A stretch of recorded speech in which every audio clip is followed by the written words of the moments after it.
With the State of the Union just days away, the Washington Post editorial board is issuing a dire warning to President Biden, urging him to address the border crisis head on, both in the speech and in policy, writing, quote, Mr. Biden will lose re-election if he doesn't address the southern border.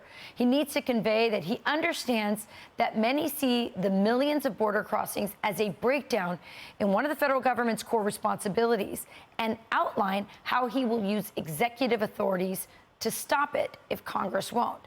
Victor Avila is a retired ICE agent running for Congress in Texas, and he joins us to discuss. Victor, thank you for joining us this morning. That Washington Post thing is, I'm scratching my head a little bit because their advice is you need to talk about the border in your State of the Union address because Congress won't close the border when they admit that it's that he reversed the Trump era executive order. So what can a President Biden at a State of the Union say when he's the one who reversed the order and still has the power to enact those policies and just won't, even after visiting Brownsville? And that's the issue, Rachel, is that we all know that he has the authority to do it because he's the one that actually undid it.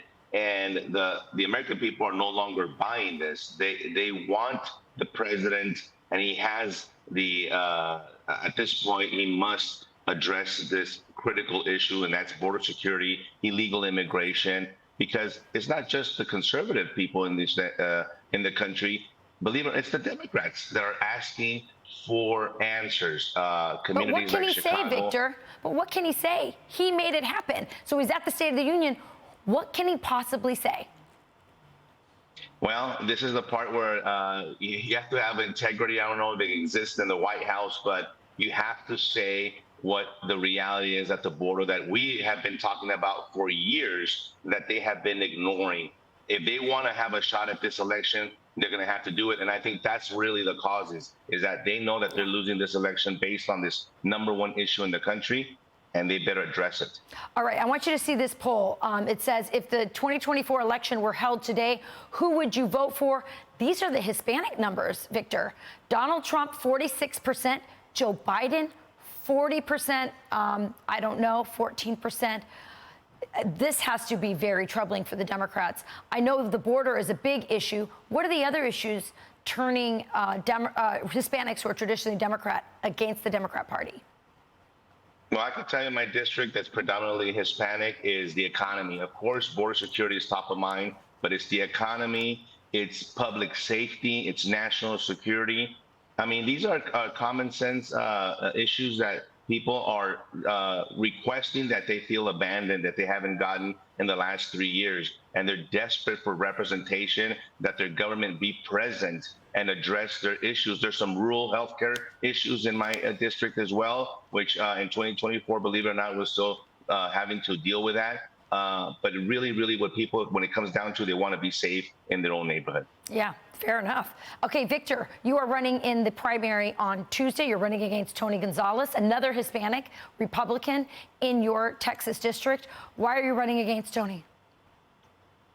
Well, I'll tell you, we need to restore accountability. I'm going to bring back integrity to an important position. But most of all, like I said before, people are wanting their representative to be present. Tony Gonzalez has abandoned this district and has betrayed us because of his votes in Congress. We're talking about votes for drag shows in the military, killing border security bills, voting for January 6th committee. This is not what he said, his own words, that he said that he was going to bring conservative values to his district. And people are going to hold him accountable. That's why we have this primary system. I'm going to bring my boots on the ground experience as a federal agent, as a subject matter expert in human trafficking investigations, and especially my experience as a diplomat in Mexico and Europe. I'm going to join the new administration to bring the solutions for the border. Yep. You were a former ICE agent, is that correct? Former HSI ICE agent, yes. Okay. All right, Victor. Well, good luck on Tuesday. We'll be watching that race, and we'll be watching the Hispanic vote in Texas and across the country, which is really, these poll numbers are, as someone used to say, huge. So thank you, Victor. Appreciate it. Thank you, Rachel. Okay. I'm Steve Doocy. I'm Brian Kilmeade. And I'm Ainsley Earhart. And click here to subscribe to the Fox News YouTube page to catch our hottest interviews and most compelling analysis.